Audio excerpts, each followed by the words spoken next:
कार्यक्रम चल रहा है, इसके लिए छोटी सी कहानी आपको सुनाती हूँ। एक बार एक जंगल में आग लग गई। उस जंगल में सभी बहुत प्यार से रहते थे, पशु पक्षी सब अच्छे से रहते थे। उस जंगल में आग लग गई, सारे पशु पक्षी जंगल छोड़ के चले गए अपनी जान बचा के। लेकिन एक चिड़िया थी, उसने सोचा कल तक हम इसमें अपना घोंसला बना के रह रहे थे, यहाँ सुंदर सुंदर फल लगता था, उसको फल फ्रूट खा रहे थे।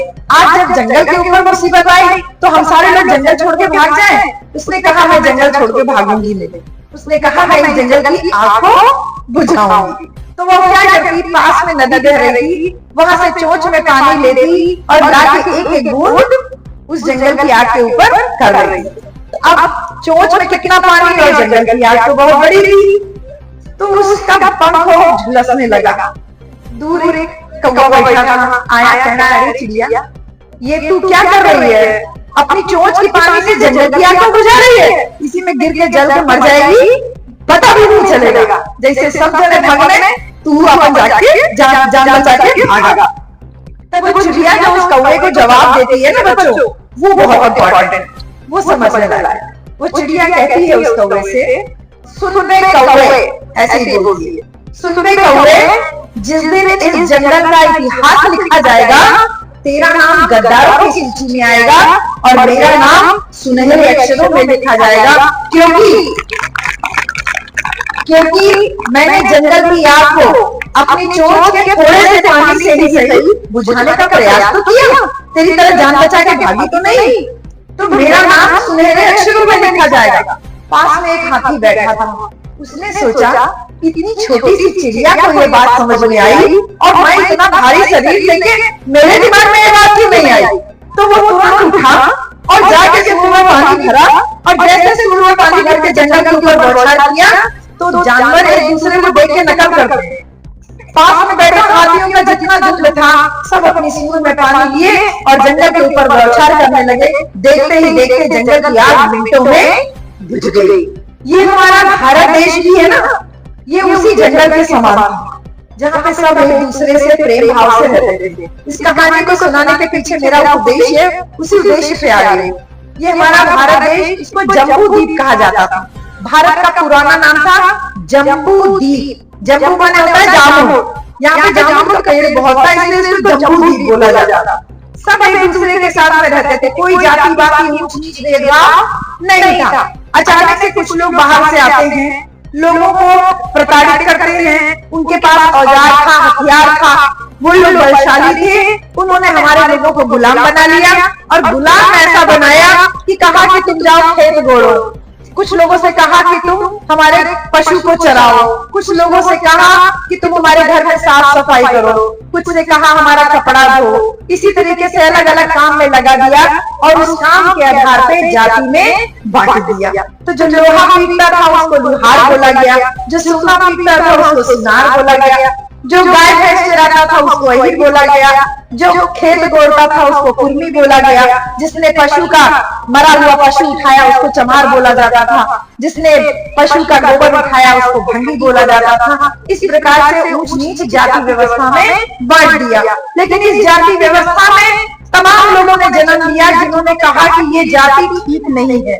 और फिर एक महापुरुष का जन्म होता है जिसमें सबसे पहला फोटो हमारा आप देख रहे हैं, तथागत गौतम बुद्ध को। बहुत लोगों को महात्मा बोलते हैं, महात्मा बोलने की जरूरत नहीं है बच्चों, तथागत बोला जाता है। तथागत का मतलब होता है तथ्य माने सत्य और आगत का माने जान ले। जिसने सत्य को जान लिया हो उसको तथागत बोलते हैं। तथागत बुद्ध का जन्म हुआ और बुद्ध ने ज्ञान प्राप्त किया और उस ज्ञान में जो 5 सील का सिद्धांत दिया, जो भंते जी हमको पंचशील करवाए ना, जो हमारी बहन जी लोग साड़ी पहनी है ना, इस साड़ी में 5 रंग का बॉर्डर है। वो 5 रंग का बॉर्डर वही पंचशील है जो बुद्ध कहते हैं। प्यारे बच्चों, आपके और हमारे लिए और आपके मम्मी पापा भाई बहनों के लिए भी है। कहते हैं कि कभी प्राणी हिंसा नहीं करूंगा, यानी किसी को मारूंगा पीटूंगा नहीं। दूसरा, कभी चोरी नहीं करेंगे। तीसरा, कभी व्यभिचार नहीं करेंगे, यानी औरत और आदमी गलत नजर से एक दूसरे को नहीं देखेंगे। चौथा, झूठ नहीं बोलेंगे और 5वां, नशा नहीं करेंगे। ये 5 सील का सिद्धांत बुद्ध लेकर के दुनिया में एक बड़ा संदेश दिए कि पूरा आज 52 देशों में भगवान बुद्ध की विचारधारा का प्रचार प्रसार होता रहा है, लेकिन बुद्ध भी 80 वर्ष की उम्र में दुनिया से चले जाते हैं। फिर सम्राट अशोक आते हैं, बुद्ध की शिक्षाओं का प्रचार प्रसार के लिए अपनी बेटी को श्रीलंका भेज देते हैं। सम्राट अशोक भी दुनिया से चले जाते हैं। उसके बीच में हमारे समाज में बहुत सारे संत गुरु महापुरुष लोग जन्म लेते हैं, जैसे संत कबीरदास, संत रविदास जी। लेकिन फिर जन्म होता है महात्मा ज्योतिबा फुले का, जो इस बात को समझते हैं कि शिक्षा के बिना ही हमारे को गुलाम बनाया गया, और फिर उन्होंने शिक्षा के ऊपर कार्य किया। क्या ये माइक गड़बड़ हो गया? महात्मा ज्योतिबा फुले भी अपने दिल में अरमान लेकर के चले गए, और उसके बाद जन्म होता है बाबा साहब डॉक्टर भीमराव अंबेडकर। जब बाबा साहब का जन्म हुआ तो वो अपने परिवार में काफी छोटे थे, मतलब 12, 13, 14 संतानें थी, उसमें उनका जन्म हुआ। और वो दौर ऐसा था जहां पे हमको नीच अछूत कह करके प्रताड़ित किया जाता था। और जब बाबा साहब थोड़े से बड़े हुए तो बहुत कम उम्र में ही उनकी माता रमाबाई से शादी हो जाती है। बाबा साहब की उम्र करीब 14 वर्ष की रही होगी और माता रमाबाई की उम्र करीब 9-10 बरस की रही होगी, 12 बरस की। जल्दी शादी हो जाती है तो जल्दी जल्दी दोनों लोगों के 5 बच्चे हो जाते हैं। बाबा साहब को लेकिन बचपन से ही पढ़ने का बहुत शौक था। जब बाबा साहब बड़े हुए, सरकार की तरफ से वजीफा पाए विदेश वकालत पढ़ने जाने का। बाबा साहब माता रमाबाई के पास आते हैं, कहते हैं रमा तेरे पास 5 बच्चे हैं, आमदनी का कोई जरिया नहीं है, मुझे सरकार ने वजीफा दिया है विदेश जाकर पढ़ने का, तू मुझे अगर कहे तो मैं विदेश जाकर पढ़ाई कर लूं, और अगर तू मुझको मना करेगी तो मैं यहीं तेरे साथ रह के बच्चों को पालने पोसने में तेरी मदद करूंगा।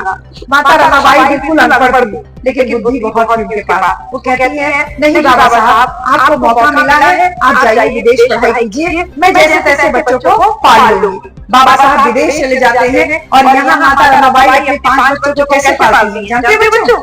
माता रमाबाई दिन भर गांव में गली गली में घूम करके, मतलब मुंबई की सड़कों में गलियों में घूम करके गोबर इकट्ठा करती थी। उस गोबर से गोईठी बनाती थी, उस गोईठी को सुखा के शाम को मुंबई की सड़कों पे बेचने निकलती थी।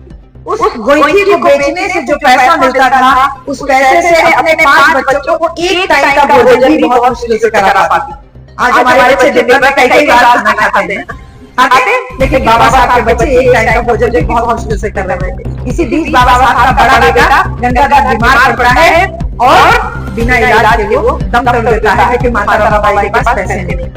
माता रमाबाई बच्चा मर जाता है, लेकिन बाबा साहब को संदेशा नहीं भिजवाती कि मेरे बाबा साहब बाहर विदेश पढ़ाई करने गए हैं, बच्चे की खबर सुनेंगे तो पढ़ाई छोड़ करके वापस आता है। थोड़ा दिन बीतता है, बाबा साहब की 9 महीना की बेटी इंदू बीमार पड़ जाती है। माता रमाबाई थोड़ा सा पैसा रखी थी कि बिटिया का इलाज कराएंगी, दौड़ के जाती है वैद्य के पास। रास्ते में बाबा साहब की चिट्ठी मिलती है, उस चिट्ठी में लिखा होता है रमा मैं यहाँ विदेश में वजीफा पे पढ़ने तो जरूर आया हूँ, लेकिन सरकारी वजीफा में पैसा कुछ कम पड़ गया। मैं एक टाइम का भोजन करके यहाँ पढ़ाई लिखाई कर रहा हूँ, जिससे अपने समाज के अछूतों को उनका जो है हक सम्मान दिला पाऊँ, अधिकार दिला पाऊँ। पैसा कुछ कम पड़ गया है, तेरे पास कुछ पैसे है जो मुझे भेज सकती है? पैसा लेके जा रही थी बिटिया का इलाज कराने, पति की चिट्ठी मिलती है, उस पैसे को पति को पढ़ने के लिए विदेश भेज देते, और बिना इलाज के यहाँ इनकी 9 महीना की बेटी इंदू भी दम तोड़ देती। दूसरा बच्चा भी मर जाता है, लेकिन माता रमाबाई तब भी बाबा साहब से शिकायत नहीं करती। बाबा साहब विदेश से पढ़ करके आते हैं, बड़ौदा के महाराज के यहाँ नौकरी कर लेते हैं। माता रमाबाई बहुत खुश थी कि मेरा पति अब नौकरी करने गया है, अच्छा मेरे बच्चे कम से कम खाना खाएंगे, दो लोगों का अच्छे से खाना खा पाएंगे। हम लोग के पति आज नौकरी करने जाते हैं तो हम लोग क्या सोचते हैं? भैया खरीदेंगे, भैया साड़ी खरीदेंगे, गाड़ी घोड़ा खरीदेंगे, यही तो सोचती है। लेकिन माता रमाबाई खुश थी कि मेरे बच्चे 2 टाइम का भरपेट भोजन करेंगे। लेकिन नौकरी में बाबा साहब के साथ बहुत भेदभाव होता है। चपरासी से पानी मांगते थे तो वो पानी नहीं देता था, फाइल मांगते थे तो फाइल ऐसे दूर से फेंक के देता था, बार बार जाति के आधार पर उनको प्रताड़ित किया जाता था। बाबा साहब नौकरी से इस्तीफा दे देते हैं। माता रमाबाई के पास आते हैं, कहते हैं रमा मैंने नौकरी से इस्तीफा दे दिया, बोल रहा हूँ मैंने ठीक किया कि नहीं किया? जो माता रमाबाई सोच रही थी कि मेरे बच्चे 2 टाइम का भरपेट भोजन करेंगे, दिल में पत्थर रख के बोलती है हाँ बाबा साहब आपने बिल्कुल सही किया, आपकी जगह मैं भी होती तो मैं भी यही कहती, क्योंकि अपने मान सम्मान के साथ कोई समझौता हम नहीं कर सकते। इसी बीच बाबा साहब को दोबारा वजीफा मिलता है, शाहू जी महाराज देते हैं विदेश जाके वकालत पढ़ने का। बाबा साहब विदेश चले जाते हैं और यहाँ बाबा साहब के एब्सेंस में, बाबा साहब के मतलब बाबा साहब विदेश में थे, तीसरा बच्चा रमेश बीमार पड़ता है और वो बच्चा भी बिना इलाज के दम तोड़ देता है। माता रमाबाई वैसे ही अपनी जिंदगी उपले बेच के गोइठी बेच के जिंदगी चलाती रहती हैं। बाबा साहब विदेश से वकालत पढ़ के आते हैं तो उनको कानून जो क्या बोलते हैं, उनको वकील, सरकारी वकील बनने का ऑफर मिलता है सरकार की तरफ से कि आप वकील बन जाइए और कुछ समय के बाद आपको जज बना देंगे। बाबा साहब को ये भी ऑफर मिलता है कि आपको जो समय में सरकार की वॉइस रॉय की काउंसिल में आपको जगह दे दिया जाएगा। लेकिन बाबा साहब कहते हैं कि नहीं, ना मैं पैसे के लिए नौकरी किसी की नहीं कर सकता, अगर मैं नौकरी करूंगा तो मुझे उनकी बातें माननी पड़ेगी, मैं अपने समाज को मदद नहीं कर पाऊंगा। और बाबा साहब बिना किसी पैसा लिए बम्बई कोर्ट में प्रैक्टिस करना शुरू कर देते हैं, वकालत शुरू कर देते हैं। उसी दौरान एक दिन बाबा साहब का चौथा बेटा राजरतन बीमार पड़ता है। माता रमाबाई बाबा साहब को संदेशा भिजवाती है कि जाके कह दीजिए बच्चे को आके कुछ सुई दवाई करा दे। बाबा साहब का छोड़ के आगे घर आते हैं तो देखते हैं बेटा राजरतन ऐसे जमीन पे लेटा हुआ था, लंबी सांसें ले रहा होता है। बाबा साहब जेब में हाथ डालते हैं, एक पैसा नहीं मिलता क्योंकि दिन भर में कुछ पैसा वो कमा नहीं पाए। बाबा साहब बड़ा परेशान हो जाते हैं कि कैसे अपने बच्चे का इलाज कराओ। यही सोच ही रहे थे कि बाबा साहब की गोदी में बाबा साहब का चौथा बच्चा दम तोड़ देते हैं। जब चौथा बच्चा खत्म हो जाता है तो माता रमाबाई करके रोने लगती कहती है, बाबा साहब अब बस बहुत हो गया, आपकी ज्ञान पाने की इच्छा है, आपके समाज सेवा करने के 4 बच्चे को मुझसे छीन लिया, अब उससे और बर्दाश्त नहीं होता, अब मैं और नहीं कह सकती, जाके समाज सेवा कीजिए। तो बाबा साहब माता रमाबाई के कंधे पे हाथ रखते कहते हैं, रमा तू तो अपने एक बच्चे की मौत पे मेरे कंधे पे सिर रख के रो सकती, मैं अपने समाज के हजारों बच्चों को रोज मरते हुए देखता हूँ, मैं अपना नाम किससे कहने जाऊँ, मैं अपना नाम किससे कहूँ। माता रमाबाई तेज रोने लगी, कहती बाबा हर फूल बतिया, लेकिन तू ही बताओ कि आज ये मेरा बच्चा मर गया है, आप कहते थे बड़ा होकर देश पे राज करेगा, देश का शासक बनेगा, आप बताइए मेरा बच्चा कैसे देश पे राज करेगा। बाबा साहब जो बच्चा खत्म हो गया था उसको धीरे से उठा के नीचे जमीन पे रखते हैं और माता रमाबाई के कंधे पे हाथ रखते हैं, रमा ये बात ठीक है कि मैं कहता था कि मेरा बेटा राजरतन बड़ा होकर देश पे राज करेगा, लेकिन आज भले ही हमारा बच्चा मर गया है तो क्या, हमें छोड़ के चला गया है तो क्या, लेकिन मैं अपने इस मरे हुए बच्चे के शरीर को छू के कसम खाता हूँ कि मैं ऐसा काम करके जाऊंगा कि इस देश की हर रवा की कोख से पैदा हुआ हर राजरतन इस देश में राज करेगा। और देखिए बाबा साहब अपना किया हुआ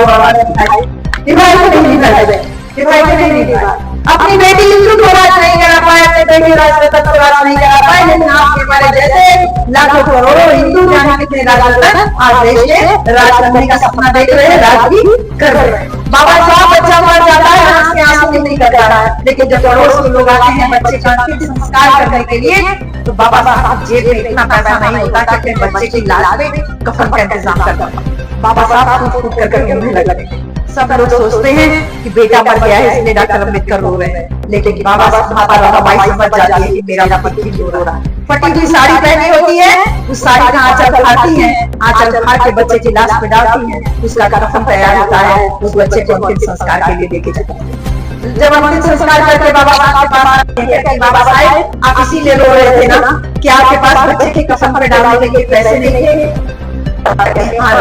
मैं इसलिए तो रो रहा था कि आज मेरे पास अपने बच्चे की लाश पे डालने के लिए कफन के पैसे नहीं है, लेकिन मैं इसलिए ज्यादा रो रहा था कि मैं जिस समाज के लिए, जिन लोगों के लिए इतना संघर्ष कर रहा हूँ, इतना त्याग कर रहा हूँ, क्या मेरे जाने के बाद मेरे समाज के लोग मेरे इस त्याग को, इस संघर्ष को याद रखेंगे, किसको भुला देंगे, ये सोच के मुझे ज्यादा रो रहा था। माता रमाबाई की बेटी बाबा साहब सब रखिए, धीरज रखिए, लोग आपका मान सम्मान रखेंगे, आपके इस संघर्ष को जरूर याद रखेंगे। लेकिन मैं आपसे पूछती हूँ आज कि जो बाबा साहब अपने 4 बच्चों की मौत में कफन का इंतजाम नहीं कर पाए, जो बाबा साहब अपनी माता रमाबाई अपनी पत्नी को कभी बहुत सारी सुख सुविधाएं नहीं दे पाए, जो बाबा साहब इतना संघर्ष करके जिनको नौकरी में भी बेइज्जती करके निकाला गया, जो बाबा साहब इतना संघर्ष करके आपके हमारे लिए संविधान लेके गए, जिन संविधान में आपको हमको लिखने पढ़ने मान सम्मान का रुपया पैसा कमाने का अधिकार लेके गए, उन बाबा साहब को आप और हम बदले में क्या दे रहे हैं? क्या दे रहे हैं हम लोग बदले में? आप कहेंगे 14 अप्रैल मना लेते हैं और क्या 6 दिसंबर को नमन कर लेते हैं। तो मेरी प्यारी बहनों, केवल 14 अप्रैल मनाने से बाबा साहब का जो एहसान है ना वो दूर नहीं कर पाए। हम लोग आज बाबा साहब को, जो बाबा साहब बच्चे की कफन का इंतजाम नहीं कर पाए, लाश में कफन का इंतजाम नहीं कर पाए, उन बाबा साहब के बच्चे आज अपने माँ बाप के मरने पर लाखों रुपया जो है, हजारों लाखों रुपया खाली भोज खिलाने पे खर्चा कर रहे हैं। जो जीते जी माँ बाप को एक गिलास पानी नहीं दे सकते बहन जी, वो लोग मरने के बाद 1000, 50,000, 1 लाख, 2 लाख, 5,000 लाख रुपया खर्चा करके पूरे गांव भर को भोज खिलाते हैं। और भोज खिलाने के बाद गाँव भर के मनाई कहिए का हो पूरी मोट बन रहा का हो, खीर में तो चीनी पता ना चल रहा। सही कहा कि गलत कहा? जो भोज खिला रहे हैं उस भोज का भी कोई मतलब नहीं है। और वही जब बाबा साहब की जयंती आती है, आपको सहयोग करना होता है तो 500 रुपया भी बहुत काटते हुए निकलता है। बाबा साहब का ये कहना था कि अपनी कमाई का 5% समाज में खर्चा करो। अगर पैसा नहीं खर्चा कर सकते तो समय दो, अपना टैलेंट दो। लेकिन हम इतने गद्दार निकले, इतने मक्कार निकले कि हम कुछ भी नहीं कर रहे हैं। हमने नौकरी पाई, शिक्षा पाई, अपना घर बनाया, अपना मकान बनाया, अपने बच्चों तक सीमित कर लिया, समाज की तरफ उनके नहीं देख रहे। लेकिन धन्य है बाबा साहब की संतान माननीय कांशीराम साहब का जन्म होता है। बाबा साहब की बात समझ में आ जाती है कि शिक्षा का अर्थ केवल नौकरी पाना नहीं है। मेरे प्यारे बच्चों, अच्छे से पढ़ो लिखो, अच्छा इंसान बनो। नौकरी सबको मिलेगी ये जरूरी नहीं। माननीय कांशीराम साहब ने इस बात को सच करके दिखाया। शिक्षा का अर्थ केवल नौकरी पाना नहीं है, शिक्षा का अर्थ है अपने समाज को मान सम्मान मिलना। और उस मान सम्मान के लिए साहब कांशीराम अपनी नौकरी से इस्तीफा ले लेते हैं। सरकारी नौकरी उस समय क्लास 1 अधिकारी की, साइंटिस्ट की नौकरी साहब कांशीराम करते थे, जिस जमाने में लोग साइंस और मैथ पढ़ना नहीं पाते थे। साहब नौकरी से इस्तीफा लिखते हैं, अपनी माँ को चिट्ठी लिखते हैं, माँ मैंने नौकरी से इस्तीफा दे दिया है, आज के बाद मैं कभी नौकरी नहीं करूंगा। लेकिन माँ मैं कभी शादी नहीं करूंगा, माँ मैं अपने नाम पे कभी कोई धन संपत्ति, घर मकान, बैंक बैलेंस नहीं रखूंगा। माँ आज से ये बहुजन समाज मेरा घर परिवार है, मैं आज के बाद कभी घर की तरफ मुंह नहीं देखूंगा, यानी मैं कभी घर वापस नहीं आऊंगा। ये 5 बातें लिखने के साहब कांशीराम चिट्ठी में जब अपनी माँ को भेजते हैं, माँ रहती थी वहाँ पंजाब के होशियारपुर गाँव में, खवासपुरा गाँव में, वहाँ से भागी बारी आती है। साहब रहते थे पूना में। माँ सोचती है कि मेरे बेटे को अचानक से क्या हो गया। साहब कांशीराम बाबा साहब की किताबें पढ़े और किताबें पढ़ के ऐसा बदले कि माँ तक से बात करने के लिए फुर्सत नहीं है। 2.5 महीना साहब की माँ साहब के साथ में रही, लेकिन 2.5 महीना तक साहब कांशीराम केवल लेट के बाबा साहब की किताबें बैठ के बाबा साहब की किताबें पढ़ते रहते। एक दिन माँ कहती है, बेटा मैं इतने दिन से तेरे पास हूँ, तेरे पास अपनी माँ के लिए संदेश का समय नहीं है। तो साहब कांशीराम अपनी माँ से कहते हैं कि माँ मैंने तुझे चिट्ठी तो लिख दिया था, मैं कभी घर नहीं आऊंगा, तो तू ये अपना टाइम बर्बाद कर दे। मैंने इस बहुजन समाज को अपने घर परिवार बना लिया है, अब इस बहुजन समाज के लिए मेरी जान भी चली जाए तो भी मुझे कोई गुरेज नहीं, तो अपना टाइम मत बर्बाद कर, तेरे सब घर आने वाला नहीं हूँ। अपनी माँ को समझा के साहब कांशीराम भेज देते हैं और गाँव पैदल साइकिल वो बातें बताते हैं जो बाबा साहब डॉक्टर अम्बेडकर हमारे लिए लिख चुके हैं। गाँव घूम के बताते हैं कि हम 100 में 85 है। ऐसी समाज यानी आपकी और हमारी जो बिरादरी है, डोभी है, पासी है, खटिक है, चमार है, ये समाज, इसके साथ साथ जो बनवासी समाज है, इसके साथ साथ जो ओबीसी यानी पिछड़ा वर्ग है, यानी कि यादव है, लुहार है, कहार है, सुनार है, राजभर है, केवट है, मल्लाह है, ये सारी बिरादरी मिलकर पिछड़ा समाज और साथ ही साथ माइनॉरिटी जैसे बड़े हम बैठे हुए हैं, हम सब मिलकर 100 में 50। साधारण ये जिसकी जितनी संख्या भारी उसकी उतनी हिस्सेदारी। साहब ने कहा कि आप और हम 100 में 85 है, हमारी संख्या ज्यादा है तो राजा हमारा होना चाहिए, हमारी हिस्सेदारी ज्यादा होनी चाहिए। नारा दिए जिसकी जितनी संख्या भारी उसकी उतनी हिस्सेदारी। जब संख्या ज्यादा है तो वोट भी ज्यादा है और वोट की कीमत समझाने के लिए साहब ने कहा वोट हमारा, राज तुम्हारा, नहीं चलेगा नहीं चलेगा। हमारे वोट को हमारी मजबूती, हमारी ताकत बनाया साहब कांची राम ने, और बहुजन समाज नाम दिया। और फिर जब बहुजन समाज पार्टी बनाया तो उस नारे को सफल करके दिखाया कि वोट हमारा तो राजा हमारा, यही चलेगा, यही चलेगा। बहन कुमारी मायावती जी 1995 में पहली बार उत्तर प्रदेश जैसे विशाल प्रदेश की मुख्यमंत्री बनती है। 4.5 महीना के लिए दलित की बेटी मुख्यमंत्री बनती है। पूरे देश का, पूरे विश्व की राजनीति में भूचाल आ जाता है कि अचानक से ये कौन सा करिश्मा किया, किसने किया? ये तो गाँव घूम रहा था। हमारे राजभर भाई ने साहब कांची राम को देखा होगा, हमने साहब कांची राम को नहीं देखा, लेकिन भाई आपकी आंखों से मैं देख रही हूँ कि साहब का वो जागृति जत्था का जज्बा लिए आज गाँव घूम रहे हो। आपको 150 रुपए की लालच नहीं है, आप रंगीन की समझ में आए इसका रहता है। ये बहुजन जागृति जत्था का उद्देश्य साहब कांची राम ने तैयार किया। आज इसका एक उदाहरण आपके बीच में यहाँ पर नजर आ रहा है। साहब कांची राम बहन कुमारी मायावती को मुख्यमंत्री तो बना लिए, और जब बहन जी मुख्यमंत्री बनी तो उन्होंने कहा कि मैं बाबा साहब डॉक्टर अम्बेडकर के चित्र पे माल्यार्पण करना चाहता हूँ, उनकी मूर्ति पे माल्यार्पण करना चाहती हूँ। और आप सब लोगों को जान के इस बात का बहुत आश्चर्य होगा कि लखनऊ जैसे शहर में बाबा साहब डॉक्टर अम्बेडकर की प्रतिमा नहीं दिखाई दी, एक भी प्रतिमा नहीं उनको दिखाई दी। और किसी ने बताया कि एक प्रतिमा वहां स्टेशन के पास नहीं है, आप वहां जाके माल्यार्पण करें।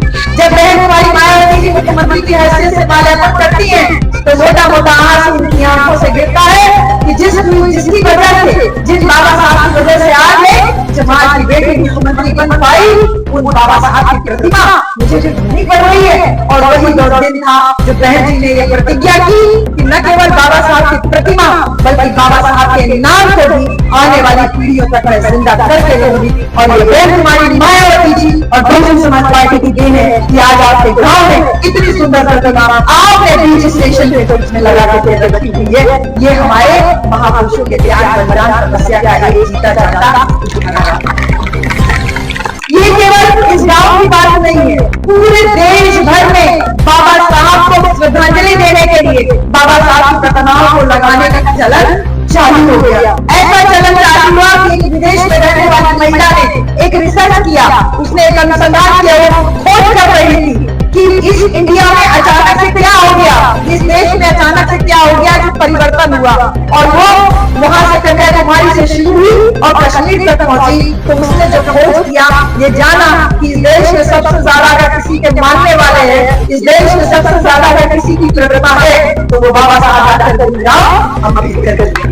ये देश थी बहुजन समाज पार्टी और बहन कुमारी मायावती। बच्चों खाली बजाने की जरूरत नहीं, मैं जब आपको बता रही हूँ ये बातें सोचने की जरूरत है। वो दौर था कि कभी हम जय भीम नहीं बोल सकते थे, जय भीम बोलने में मारा जाता था। एक दौर वो भी था कि हमको गोबराहा खाने के लिए मजबूर किया गया। एक दौर वो भी था जब कमर में झाड़ू, गले में खांडी बंधी, वो सब टूटा, अधिकार मिला संविधान की वजह से। और उसके बाद जब संविधान के अधिकारों को लेके आप और हम उत्तर प्रदेश में मुख्यमंत्री बने तो उसके पीछे भी इतना संघर्ष था कि जेब में रख करके झंडा चलते थे, नीले रंग का झंडा, जय भीम का झंडा जेब में रख के चलते थे, कभी फहरा के नहीं चल सकते थे क्योंकि झंडा नीला लहरा के चलने पर मार पड़ती थी, पुलिस की पिटाई होती। इतना संघर्ष करके जब साहब कांची राम ने ये जज्बा तैयार किया कि हम अपने वोट से अपना राजा चुनेंगे, बहन कुमारी मायावती जी केवल राजा ही नहीं बनी बल्कि उन्होंने इस गांव में कोने में बैठी हुई एक औरत को मुख्यमंत्री बनाने का एहसास कराया कि एक मुख्यमंत्री की पावर क्या होती है, एक मुख्यमंत्री होता क्या है। हर एक व्यक्ति जो हाशिए पे बैठा था वो अपने आप को मुख्यमंत्री से क्यों नहीं समझता था। हम लोग अपने लोगों के हम मुख्यमंत्री समझता रहा ना, जब बहन जी मुख्यमंत्री बना रहा हम लोग भी किसी मुख्यमंत्री से कम नहीं हुआ करते थे। फिर बहन जी दोबारा बनी, 4 बार मुख्यमंत्री बनी, और जब बहन जी चौथी बार मुख्यमंत्री बनी तो बहन जी ने वो करिश्मा करके दिखाया जो देश में किसी नेता के पास इतना दूरदृष्टि हुई ही नहीं। वो काम था कि तमाम जो नए जिले बनाए, 38 जिले करीब नए बहन कुमारी मायावती जी ने बनाए, जिसमें की एक जिला बाबा साहब डॉक्टर अम्बेडकर के नाम पे गई है जो आपके आगे बढ़ सका हुआ, संत रविदास नगर जिला, संत कबीर नगर जिला, ज्योतिबा फुले नगर नगर जिला, पंचशील नगर जिला, रामाबाई अम्बेडकर नगर जिला, अम्बेडकर नगर जिला, तमाम जिले बहन कुमारी मायावती जी ने बहुजन महापुरुषों के नाम पे, शाहू महाराज नगर जिला, तमाम जिले बहन जी ने बनवाए। और इन सारे जिलों में बहन जी ने एक मेडिकल कॉलेज, एक engineering college, polytechnic college, ITI college, BNDPC college, inter college, degree college, primary विद्यालय महापुरुषों के नाम पे खुलवाए। कितना दूरदृष्टि, इतना दूर विजन किसी नेता का नहीं हुआ कि इन कॉलेज में पढ़ने के लिए बच्चों को फ्री में सुविधा उपलब्ध कराई।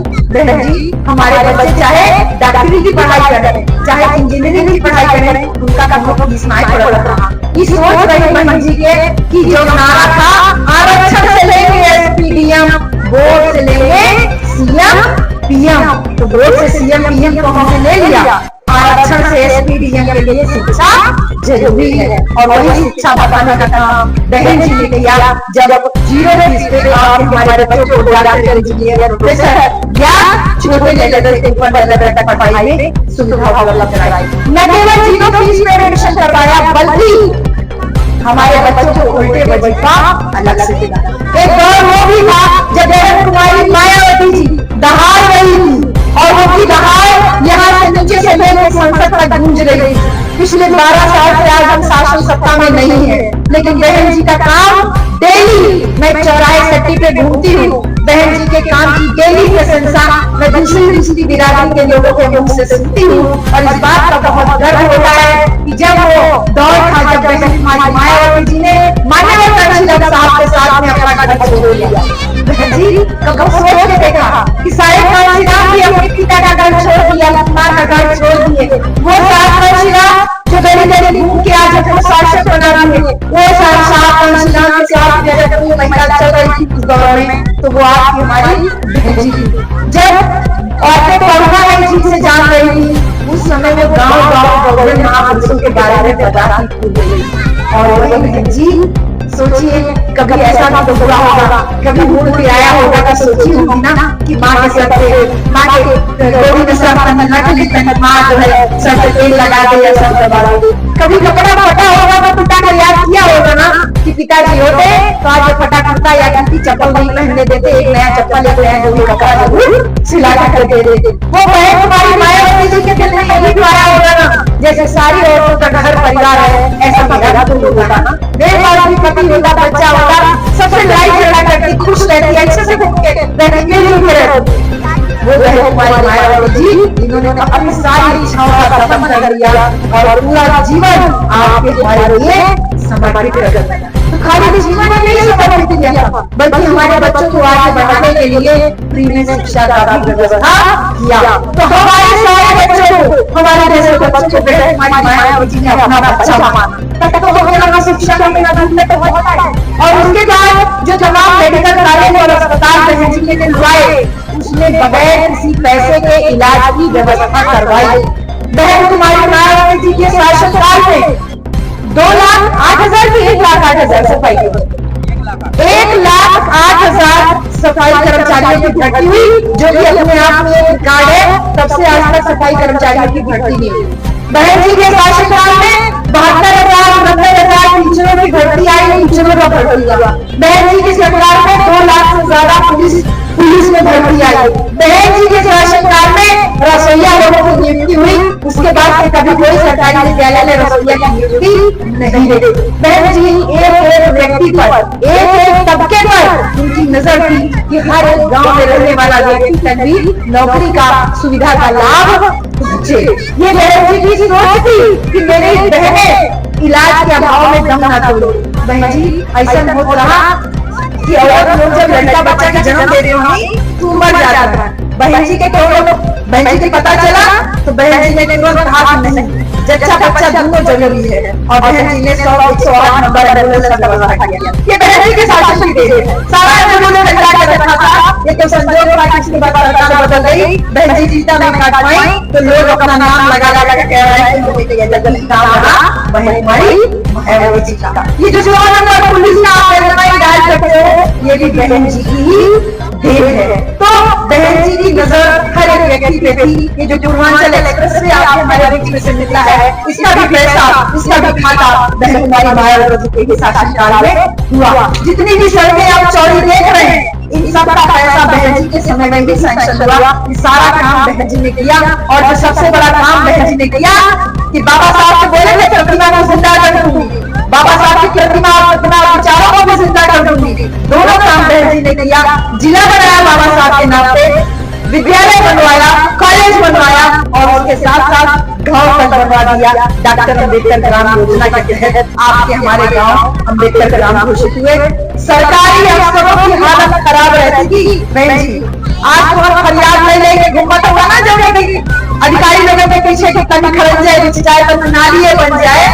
ऐसा दौर था बहन जी का कि अम्बेडकर ग्राम घोषित हुआ और एक एक अधिकारी फाइल लेके खाली अम्बेडकर ग्राम में ही दौड़ता नजर आता था, क्योंकि बहन जी ने कहा था कि सारी सुविधाओं का लाभ, सरकारी सुविधाओं का लाभ गांव तक पहुंचना चाहिए।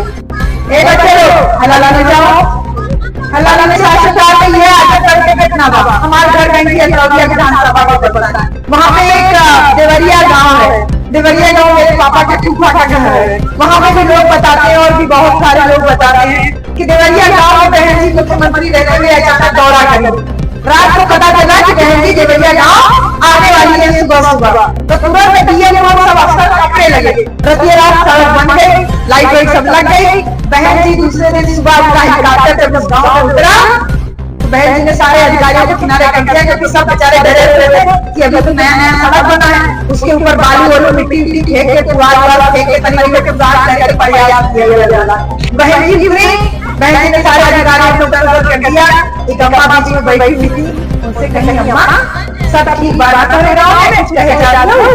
वो ऐसे बोली, वो जो अम्मा बोली वो बहुत जरूरी था। वो अम्मा ऐसे बोली बिटिया बहन जी को, जब बहन जी पूछी कि बहन जी सब ठीक बा, ठीक बा कुछ कहे जाती है, तब हमारी ये बिटिया तू तो ठीक बा, लेकिन ई ना समझ में आवा कि ई लइया बाबा कैसे हमरे गांव में इतना बढ़िया लाइट लग गई।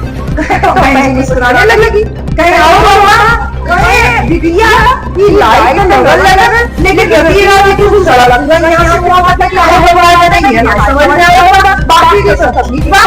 बहन जी ने तुरंत इंजीनियर को बुलाई, डीएम को बुलाई, ये सड़क हमने अभी बनाई। बहन जी ने अपना जूता ऐसे पैर से ऐसे दबाया, तुरंत वो बजरी चिपक गई जैसे पैर में। बहन जी ने कहा डीएम सस्पेंड, इंजीनियर सस्पेंड। और वो डीएम और कोई नहीं था, जो डीएम जी जो कांग्रेस के सांसद रहे, उनका अपना सगा दमाद था। बहन जी का इतना खौफ था कि डीएम तत्काल सस्पेंड हो गए, लेकिन उन्होंने क्यों गांव में सरकारी सुविधाओं का लाभ समय पर नहीं दिया। ये दौर वो नौजवान बच्चे कभी नहीं सीख पाएंगे जो आज केवल बूथों पे गाँव देके नीला गमछा बांध के जय भीम कह के ग्रेट समाज करते थे।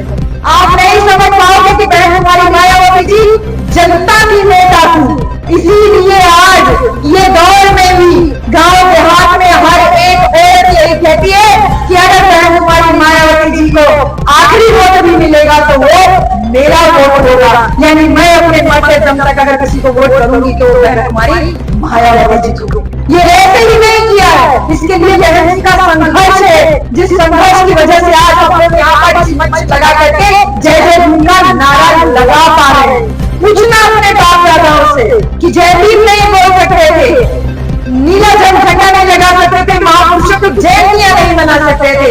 आज बहन कुमारी मायावती जी और बहुजन समाज पार्टी की देन है कि आप न केवल आज जयंती मना रहे हो, धूमधाम से जुलूस निकाल रहे हो, बल्कि जो लोग बाबा साहब से नफरत करते थे वो लोग भी बाबा साहब की प्रतिमा पे फूल चढ़ाने के लिए